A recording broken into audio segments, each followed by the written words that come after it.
O sequestro aéreo no Brasil durante o governo José Sarney, ocorrido em 1989, foi um evento que chocou o país e se tornou um marco na história da aviação civil brasileira. Embora muitos associem o 11 de setembro de 2001 aos sequestros aéreos mais notórios, o episódio brasileiro foi um dos primeiros a inspirar ações semelhantes, demonstrando a vulnerabilidade dos sistemas de segurança na aviação e alertando para os riscos de ataques terroristas. O caso ocorreu no dia 5 de setembro de 1989, quando um avião da VASP, o voo 375, foi sequestrado por um grupo de criminosos que buscava forjar uma grande reivindicação. O Boeing 737 partia de São Paulo com destino a Brasília, transportando 53 passageiros e 6 tripulantes. Os sequestradores, armados, tomaram o controle da aeronave ainda durante a decolagem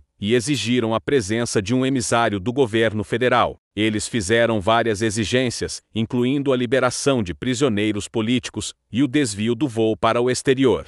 A situação gerou um clima de grande tensão, pois o país, ainda sob a presidência de Sarney no pós-ditadura, passava por uma fase de transição e instabilidade. A primeira grande semelhança com os eventos do 11 de setembro está no fato de que os sequestradores tinham como objetivo utilizar o avião como uma arma.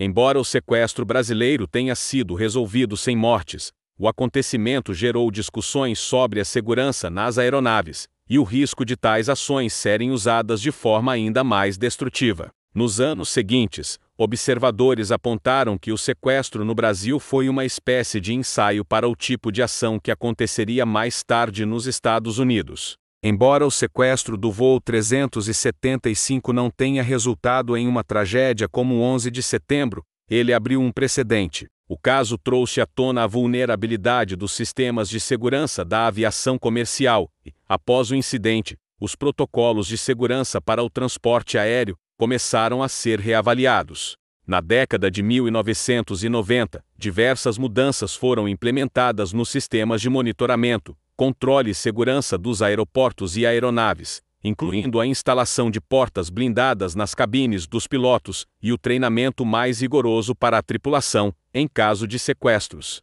O caso brasileiro também exerceu grande influência na maneira como os governos passaram a lidar com o terrorismo. Os sequestradores do voo 375 não estavam associados a grupos terroristas internacionais, mas seus métodos e intenções ressoaram em todo o mundo. A ideia de transformar um avião em uma arma e usar a aeronave como um meio para alcançar um objetivo político ficou clara para muitos como uma ameaça futura. Em 2001, quando os ataques terroristas de 11 de setembro aconteceram nos Estados Unidos, o mundo inteiro foi forçado a reavaliar a segurança aérea de maneira radical. Os métodos empregados pelos terroristas, que sequestraram aviões para usá-los como mísseis contra alvos específicos, fizeram com que o incidente de 1989 fosse revisitado por especialistas como um alerta precoce. O sequestro aéreo no Brasil, embora não tenha provocado a morte de passageiros, foi um precursor que demonstrou a fragilidade da aviação civil em relação a ameaças terroristas.